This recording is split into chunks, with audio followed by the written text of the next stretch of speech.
Hey guys, it's Lisa coming at you with this week's Meant for More moment.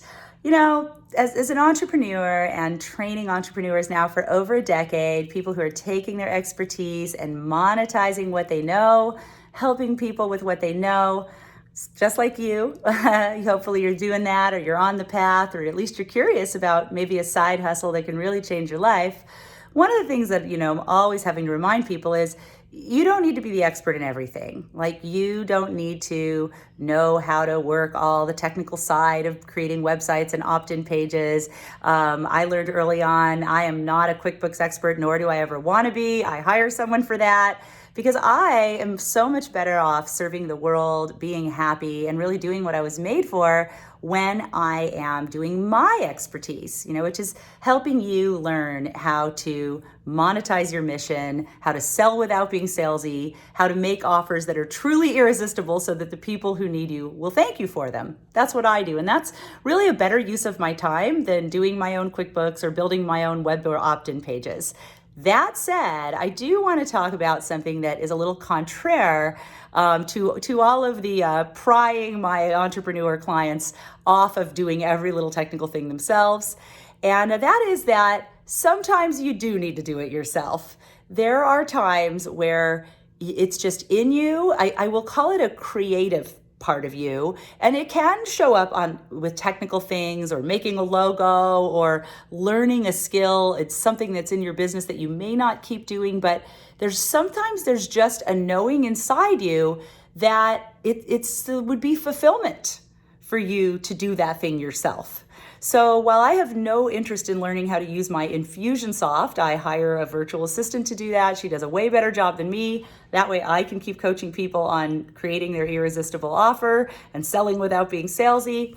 There's a couple of things that they gnaw at you, and I call it your creative side wanting to get out. So here's an example, a fun example that happened for me this week of something I just needed to freaking do myself.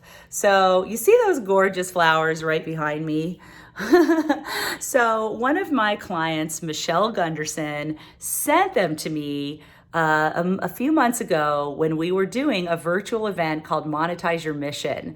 She has gained so much in proving our work with her own business. And I know she just wanted me to have her love and the reminder of the difference I make. And it was right here, over my left shoulder, the whole 3-day event. And I loved it. I loved the way it looks, the colors, just what it brought to the space here. So those gorgeous flowers lasted about 10 days. And of course, as flowers do, they passed on. And I was left with this gorgeous vase, which I knew I wanted to keep there. And I hired a friend of mine, always had beautiful flowers in her house. I hired her florist.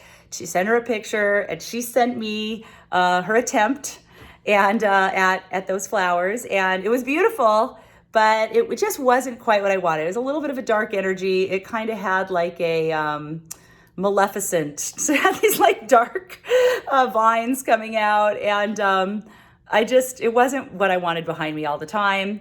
And I knew I could keep trying and giving her some other chances, but I just kept looking at the picture of the ones during my event that Michelle sent, and I wanted exactly that.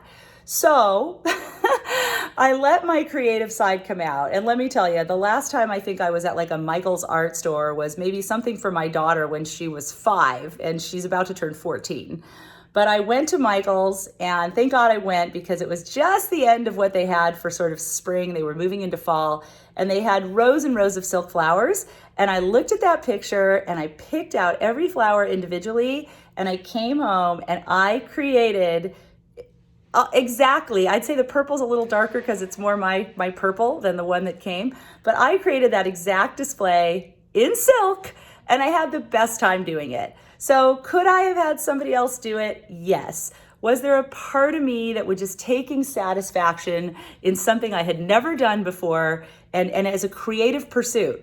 Which, for some of you, making your own opt-in page and the way it looks and learning how to do that may be that kind of fun for you, in which case I give you permission. I bless you on doing it yourself. But if you're trying to save a buck and you're doing the work that is someone else's meant for more, when really you're better off serving the world with your own meant for more, then I would say to delegate. So that's the line. That's the line between delegating and doing it yourself. If it is a creative pursuit that feels expansive, like these beautiful flowers, now I'm getting even more joy. I've got the gift from Michelle, and I've got my own fun creative, during quarantine project.